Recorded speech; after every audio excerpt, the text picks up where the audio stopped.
O poliție politică, eu vă ascult, știu că m-ați imprimat, dar când mă imprimați corect. Noi suntem pe stradă aici, domeniul public. Dacă nu dați ăsta înapoi, aici vă rog să-mi dați fără acceptul meu. Vă rog să-mi dați în clipa asta, este al meu. Da, este al meu. Chem poliția. Cu numai o zi în urmă, angajații restaurantului deschis de curând în centrul istoric al Bucureștiului își lăudau bucătarul mexican. Spuneți-mi dacă bucătarul e mexican. Da.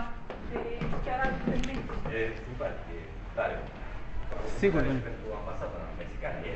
Bucătarul mexican are însă o mare problemă. El nu poate munci cu forme legale atâta vreme cât locuiește ilegal în România. Convins că vorbește cu o funcționară de la imigrări, el s-a arătat dornic să-și rezolve problemele. Lo llamo por parte de la oficina de inmigrantes y quiero decirle que hoy tenga que llegar con los papeles por arreglar, porque yo sé que no tengan todos los papeles por vivir en Rumanía. Yo sé que usted está trabajando por el señor Edmond Tălmăcean. Está usted muy afortunado porque él nos llamó y nos dijo que usted tenga que llegar con el pasaporte para hacer todo muy rápido. ¿Y yo qué tengo que hacer? Usted tenga que llegar hoy a nuestra oficina pues con el pasaporte para definitivar los papeles. Si pueden llegar a 11. Ok, ¿y la dirección es? Pentru că mexicanul s-a lăsat așteptat, am decis să-l căutăm la restaurant. În locul lui însă ne-a ieșit în cale pedelistul Edmond Tălmăcean. Bâlbâielile lui nu au avut darul de a lămuri lucrurile.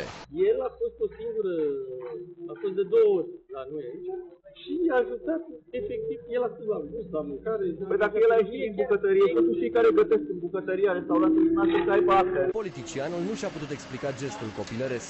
Vă rog frumos să nu mă hărțuiți. Dacă n-aveți nimic de ascuns, de ce ați fugit? Nu vă cunosc, nu am ce să comentez. Ați încercat, sunteți paparații, nu vă cunosc. Nu știu de unde sunteți. Dom'le, dacă ești politician, nu înseamnă că ai voie să faci de astea. Deci, sunteți de la fosta realitate? Mă bucur că sunteți de la fosta realitate. Când îmi dai chestia de mai rupt-o de la gât, chestia mea?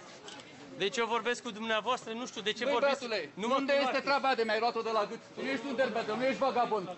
Ești politician. Vă luați banii, sunteți plătiți de către nu știu, de către cine ca să faceți lucrul acesta. Politicianul Edmond Tălmăcean s-a făcut remarcat prin încercările de a-l imita pe Michael Jackson.